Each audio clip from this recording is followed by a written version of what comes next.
Guys, today's the day. I've got to put the chassis, let's see here, yeah, that, under the bug. Reason being is that the bus died, and I need to get it in here where I can diagnose its motor. And in Texas, it's like 100-something degrees plus every day, and the heat index is crazy. And I have some moderately decent air conditioning in the garage, so it's kind of where we're at on it. I need to get it in here, get the thing cooled down, and spend a couple weeks figuring out what's wrong with it.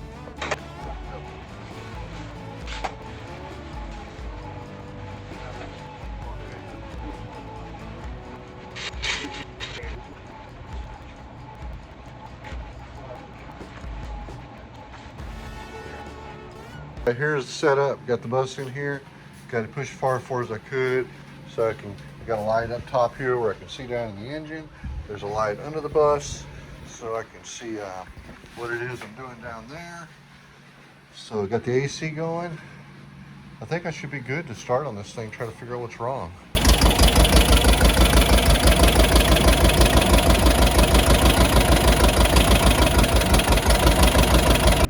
Guys, I'm on the road again. After messing with my bus, I can't get the motor right. I'm gonna take it to an expert. The guys over in Longview, Texas, Oak Hill Automotive. The shop's over 50 years old. They know what they're doing, and I trust them. So I'm gonna see if we can try to get this buttoned up where I can get this thing on the road and start like having some adventures. See it back there behind me. It's kind of sad.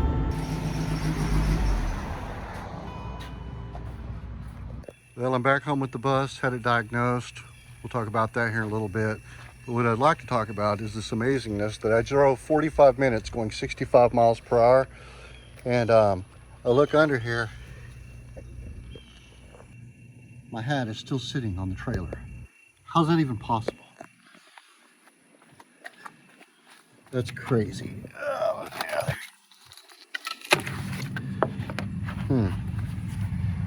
That's a lucky hat. Hey guys, I'm back at the house now. Bus is back in the garage. Went to go see the shop over in Oakdale. Unfortunately, they've got like a 2-year waiting list to actually do motor repairs, but they did break off a little time to do a diagnostic for me. And basically, cylinder 1 and 2 are perfect. Cylinder 3 and 4, when we did a leak down test, is blowing air out between the head and the cylinders, or between the cylinders and the actual case. I won't know until I take half the motor apart. Alright guys, I don't want to seem like my bus hates me or something, but good lord, that was difficult. Check this out. To unbolt that head. That was a lot more involved than I thought it'd be. Particularly the bolts on the back side of this thing were impossible to get. Oh my god, I don't know. I'm gonna probably drill them out and through bolt them when I put it back on. That way I never have to deal with that again if I have to pull ahead. But that's it, man. Get ready to pull them bolts. See if I can slide that head off. Hopefully I can get above that catalytic converter. That thing sucks too. But here we go. Well, there we go.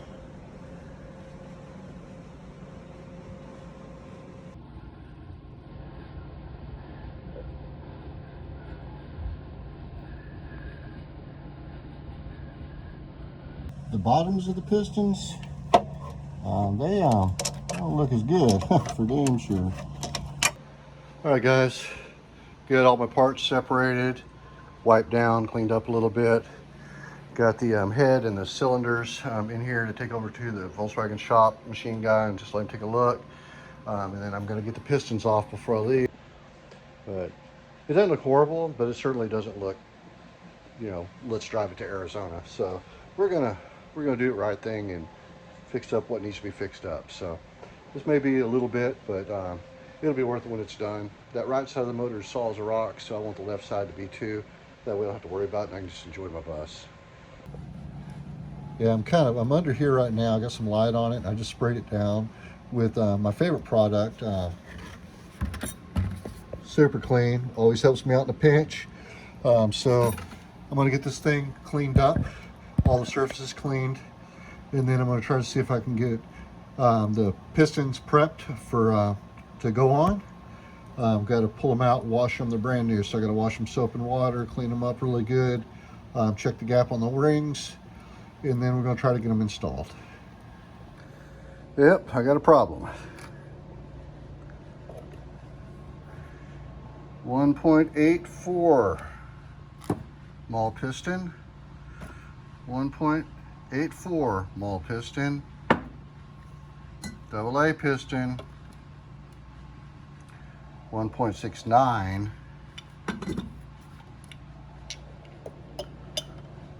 1.69. Fuck my life. I'm gonna have to tear the other half of the motor down. That escalated. I had to go ahead and tear the other half of the motor apart.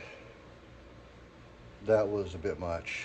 But it's a part. I'll show you what I got going on. And I have got parts everywhere. I'm to the point now where I've just got to clean up like another day because I'm freaking done. But yeah, it's tore down. I get those pistons off there. We'll clean up everything really good, and then we'll put all brand new 4 pistons on it, so it'll be a brand new motor again. Oh God. I honestly thought I was going to just put on 2 pistons, everything was gonna be cool, and yeah. That's not, Volkswagens, man, right? Yeah, we're gonna keep going at it. I'm gonna take a rest for the rest of the evening and get back on it tomorrow afternoon. Right now, I'll kind of show you where I'm at on things. It's back. The short block is done, or the long block is done actually, so now I'm just dressing it out. Sure does look funny in there. I did in this position again. I can tell you rebuilding a motor inside of a Type 4 without pulling the engine out is not for the faint of heart, man. You gotta really want it. I just didn't have enough room in here to drop the transmission and the engine together. And I know now that if you're going to pull the motor out, you pull the tranny, drop it down. It makes it 10 times easier. But anyway, all the hard part's done. Now I just got to dress it out, put the exhaust on it, and then put the the carburetor back on it and tune it.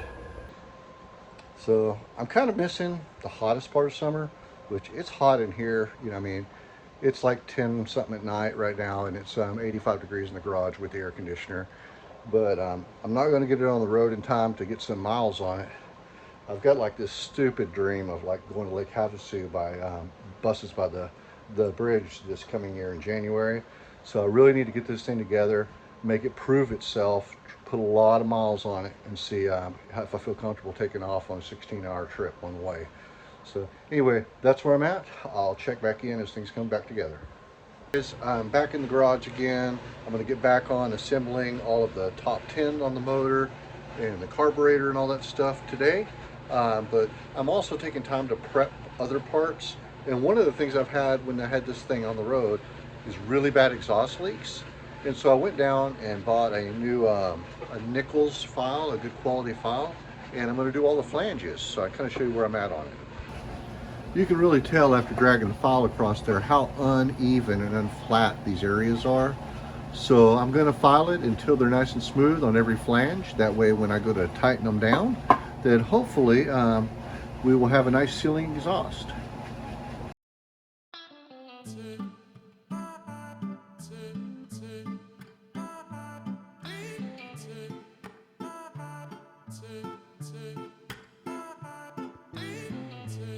Alright guys, that's as flat a surface as I can get. I would have had it perfect, except I screwed up. I thought I was going to speed things up and use a flapper. And yeah, I put 2 little boogers in it. But I think there's enough surface here around this edge that I'll be able to get a good seal. Way better than it was last time. Alright guys, I'm making progress. Slow going. I'm like crossing my T's and dotting my I's. I don't want to revisit this motor a 3rd time. So I'll show you what I've got going on. It's freaking smoking hot in here. I can't get it down below about 88 degrees in the garage. I got like fans going everywhere. But it's coming together. Here, check it out. Slowly, I'm getting the tin on, getting the carburetor installed on it. Just taking my time, making sure that I'm checking everything twice. I did find a problem over here where that actual manifold could have never really sealed very well because the tin interfered with the gasket surfaces. So I pulled the tin off, cut all the excess off, put it on, fits nice now, so should be a problem solved there. And now I'm gonna take a little break, get some lunch, and I'm gonna go buy some new bolts for the exhaust. And I've pretty much decided that since this thing is no longer fuel injected, it's never going to be a California bus again and stuff, I'm about to cut this catalytic converter out of this thing and put a piece of straight pipe. It's always in the way when I'm trying to adjust the valves. It's right in the middle of freaking everything. So I'm about to pull that off there, cut it out, put a piece of straight pipe in there, weld it all up, and then clean up all the welds that I did on the muffler previously. Because when I put this on, I put it on with this unit in the bus, and so I couldn't get the backside weld very well, so I had actually JB welded it right in that period, just to keep some leaks out. But now that I've got it out and I have that piece off, that other piece off there, I'll be able to clean it all up really good and then run a good weld around it. That way I know that it's good and sealed, and then fix that. And I went ahead too, spent the evening, I don't know if I talked to you guys about this last night or not, and I finished all the gasket surfaces off nice and flat with a file. And this also too, this one was really bad, it was really warped, and I got it as flat as I can get it. I used an actual electric file on that one, but should be able to get a good seal. But all these surfaces had all kinds of little imperfections in them. Now they're nice and clean, so I'm hoping when I get this thing in there this time that it's nice and quiet. I mean, it's a stock motor with a stock muffler. It should be really cool. It was really loud last time. I had a ton of leaks, so I'm kind of glad that I'm revisiting this. I hated that, I had to do it because it was a brand new motor already. And I had to change the piston cylinders again on it, but you live and you learn. But I'm going to do the best I can to make sure that that it's good and roadworthy, where I can make some long runs in it. So anyway, I'm gonna grab some lunch. I'll catch up with you guys in a little bit. Peace. Everything on top done, excluding hooking the fuel line up. And I got to hook the 02 sensor up once I get the muffler in. But on top, I think we are done. Went ahead and redid all the wires on my coil. Make sure everything has really nice wrappings on them. Cleaned up some of this wire over here just to kind of get it out of the way and off the motor, or it stays cooler. Yeah, man, carburetor's dialed in. I went ahead and changed these clamps that came with the actual kit. They were like half the width there as far as the clamp that holds the rubber boot on. So I went down and got some stainless steel non-Chinese clips that are the width of the boots, and got those on there and tightened up. But yeah, everything's coming together. The next thing is to start getting all the exhaust system back on, change the oil, and fire it up. All right, guys, everything's back together. I haven't turned the key or anything. I changed the oil on it. I'm waiting on a buddy to get here to kind of look it over, like while I'm turning it over, and try to start for the very first time, just to be sure that that it doesn't like catch on fire, oil go everywhere, gasoline, all the bad things that could possibly happen when you're firing up a motor you've had in 1,000 pieces and putting it back together. I'm excited about it, nervous about it, but I'm ready to get back on the road. Barry's here. We're gonna start it. Let's do it. Okay, thank God Barry was here. He's saving the day. He figured it out. And actually we called Daniel Watts, said, "Oh, kill. I got fire now." I didn't do it. Let's see what happens.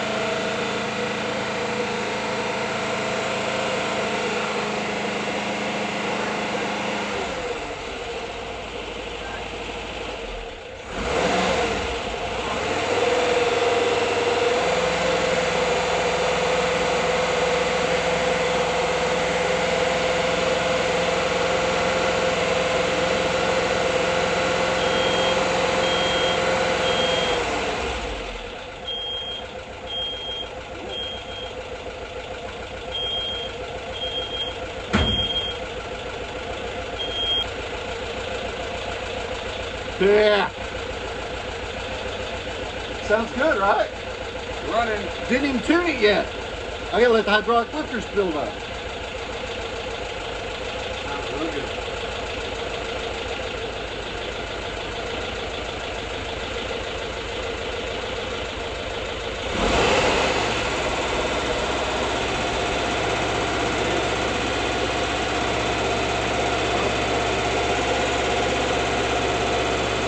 Yeah, see the range. Come on, revving it up.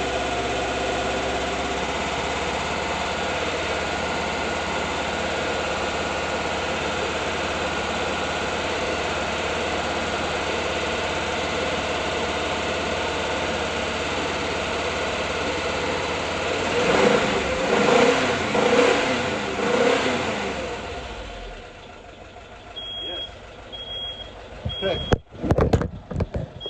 Holy cow, man, it's smoky in here. It's running, man. Woo!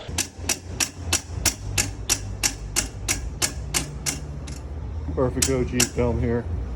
The typical shit we deal with.